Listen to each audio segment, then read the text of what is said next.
আসসালামু আলাইকুম রহমতুল্লাহি আবরাকাতুহু। আজকের একটি বিষয় নিয়েছি, গুরুত্বপূর্ণ বিষয়। বিষয়টি হলো যে আমরা অনেকে গোঁফ চেঁচে ফেলি বা গোঁফ ছাঁটি।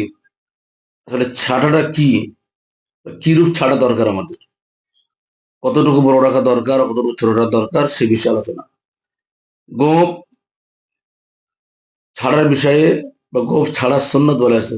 সুন্নত কতটুকু বলা হয়েছে, গেছিয়া নামক একটা কেতাবে আছে। কেতাবে বলা হয়েছে যে গোঁফ ভ্রূণ নেয় ছাঁটা সুন্নত।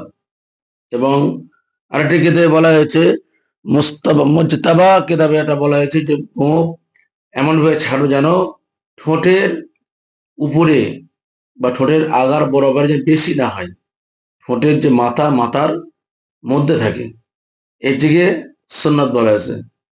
হযরত ওমর ফারুক রাদিয়াল্লাহু আনহু সেখান থেকে পাওয়া যায়, যিনি বলেন যে গোঁফ বা তিনি রাখতেন, গোঁফ দাড়ির সঙ্গে মিলিয়ে রাখতেন, এটি সুন্নাত। তবে হ্যাঁ, গোঁফ চেঁচে ফেলা না একেবারে চেঁচে ফেলা কেউ সুন্নাত বলেছে, কেউ বিদআত বলেছে। আমরা এই বিষয়ে আমরা কেতাবে সামির মধ্যে পাবো এবং কেতাবে আপনার মেরকাতের মধ্যে পাওয়া যাবে ইনশাল্লাহ। আমরা এই বিষয়টি আল্লাহ রহমতুল্লাহ আলাইহি ফাতাহ মুজাম্মিয়া থেকে পেয়েছি। বেশি খোলাসা যদি জানতে চান তাহলে কেতাবে সামি ও কেতাবে মেরকাত থেকে আমরা ওখানে পেয়ে যাবেন ইনশাল্লাহ। আল্লাহ আমাদের কিতাবের উপর আমল করার তৌফিক দিক। আমিন।